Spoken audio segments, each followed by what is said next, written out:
As we discussed earlier, understanding the basic procedures under GST law is crucial for compliance.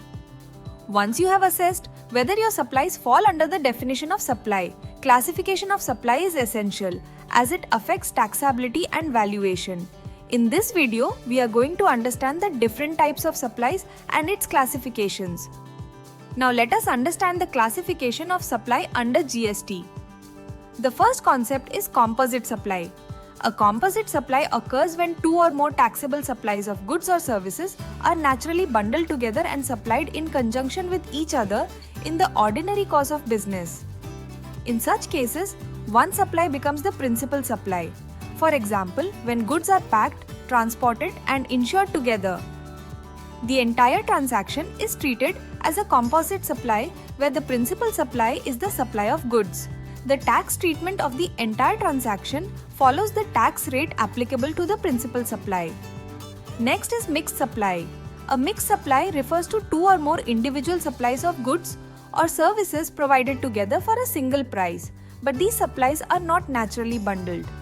For example, a festive package containing chocolates, sweets, cakes, dry fruits, juices, and soft drinks sold for a single price is considered a mixed supply, since each item can be supplied independently. The transaction does not qualify as a composite supply. In mixed supply cases, GST is charged at the highest tax rate applicable among all items included in the package. Therefore, proper classification between composite and mixed supply is extremely important for determining the correct GST liability. There are different types of supply under GST, such as intrastate and interstate supply. Intrastate supply occurs within the same state, while interstate supply involves different states. Zero-rated supplies like exports are taxed at 0%.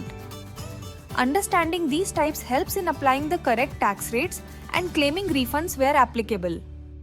Deemed exports refer to certain supplies treated as exports even though the goods do not leave the country.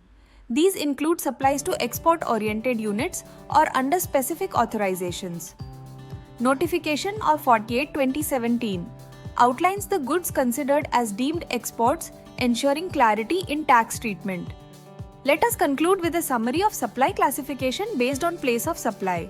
The classification broadly includes intrastate supplies, interstate supplies, high sea sales, exports and imports. The determination mainly depends on two factors: the location of supplier and the place of supply. Correct identification of place of supply is extremely important because it determines whether CGST plus SGST or IGST will apply. It also impacts compliance, return filing, and eligibility for input tax credit. Therefore, understanding the nature and classification of supply is one of the most important aspects under GST. Thank you.